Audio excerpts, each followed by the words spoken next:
So, how did Clinton Road all get started? But that was a crazy story because actually, my mom was still alive. I had to take her to the doctor's, and I was waiting in the doctor's office, in the waiting room. And there was a show on I would never watch called America's Scariest Places. Mm-hmm. And it was a show about Clinton Road, and it caught my interest. And I was like, wow, I wonder where this is. It's probably like in Virginia somewhere or some backwoods-ass town, And at the end, it said New Jersey. I'm like, no way. Because I live in New York, so I'm like, no, are you kidding me? So, I Googled it. I did research on it. I drove on, and I'm like, I can't believe nothing really was ever done on this because there's so many great, stories about it. And I called a friend of mine who writes a lot for me, and he actually wrote like 3 meets 13 Ghosts. Like I did a $20 million budget. I'm like, wait. We got to tone this down a lot. And which he did, and it came to life. As far as the casting of Ice-T and Vincent Pastore, how did that all come about?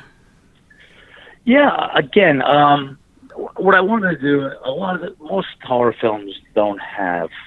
So I mean, again, so some do really because usually I wanted Clinton Road to be the star, but when another producer came to me and asked what I would think of Ice and could we create something for him, I mean, I said, what do I sign on? And then we threw Vincent in and Eric Roberts wanted to become a part of it, make it a little cameo.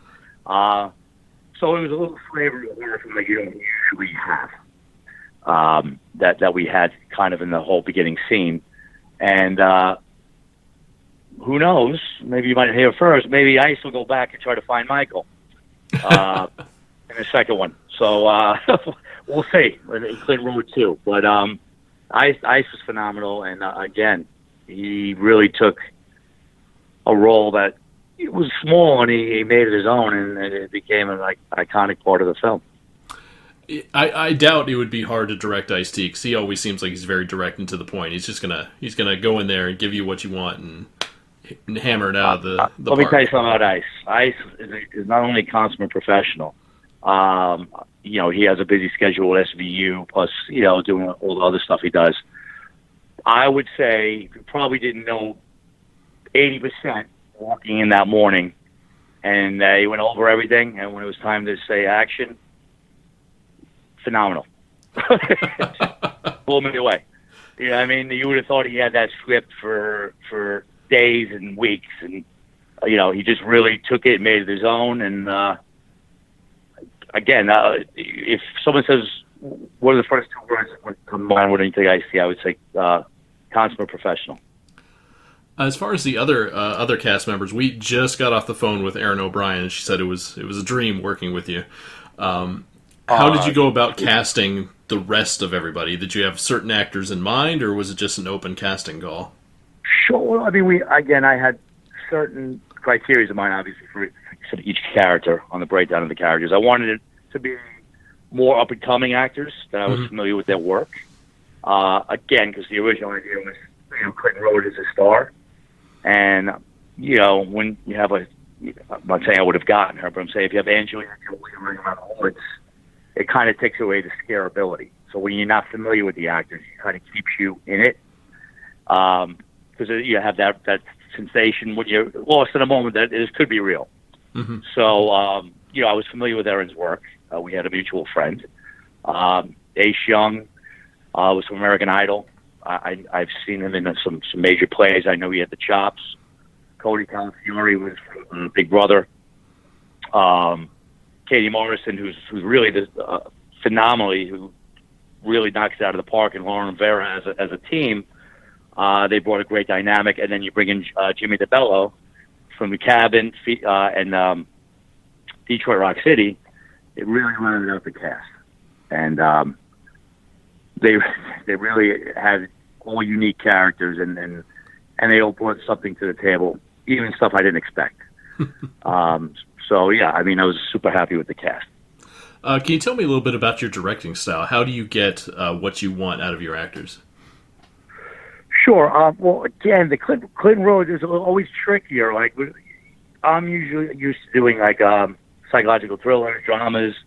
So again, the tricky part with directing a horror film on a lower budget is, you have to go back to doing a lot of Hitchcockian camera tricks. You don't have the luxury of spending hundreds of thousands of dollars on CGI. So we had to do a lot of old school camera tricks. But again, I'm not married to the lines on the script. If you don't feel you would say that, or you're not comfortable in your own skin saying certain words or a certain sentence, as long as you're in the world, I let you kind of go. Again, as long as you stay in that world, I'm not so married to the script. And also, once we get everything, I like to do one more take, purely improv, which a lot of times, if improv is done well, it could be the greatest form of acting because it's real. So we get a lot of takes, and actually sometimes use a lot of those takes from the improv take. So I like to give the actors a lot of freedom.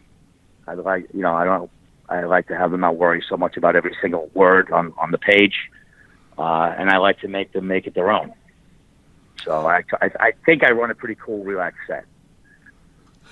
When you saw the final cut of the film, was there anything about it that you would wish you'd changed, or did your vision just come to life? Again, like any other greedy person, I wish we had a lot. I wish we had. If I had a genie come out of a bottle right now, I'd say I wish we had more than 200,000 to shoot, and maybe even $1 million, because I could have done a lot of stuff with CGI that I really had in mind, but I was limited to. So with that being said, for the amount of money we made it for, I'm super proud of it. It's getting a lot of traction. It's a fun little film, and it's more of an old school type of horror film than what you get today. My final question is, how did you get into the business? What was that kickoff point for you to make this your career? You have an hour. Make a long story short, I was a New York City police officer, and a / Chippendales dancer. I met some gentleman one time when I was dancing. He had some girls he wanted me to dance for. He ended up being Leonardo DiCaprio's money manager. I actually met Leonardo DiCaprio. Had no interest in this world. Where I worked security as a police when I was a police officer, because I still had my gun. Started going to parties. Ended up getting cast in the Replacements on just by pure happenstance with Keanu Reeves and Gene Hackman.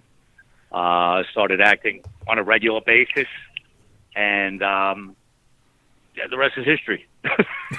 So I gave you a super fast version, but yeah, that's how it came to life. I started around 26, and again, I like doing all three aspects. I like to act, I like to write, produce, do all of them, but I like to do one each on their own. I don't like to do all at one time. If I'm an actor, I'm an actor. If I'm a director, I'm a director. If I'm a producer, I'm a produce. But yeah, it was a unique story because I never had aspirations, and I kind of fell into it. And then you mentioned the biggest name, and one of the biggest names in Hollywood. It's the reason why it's pretty cool within itself.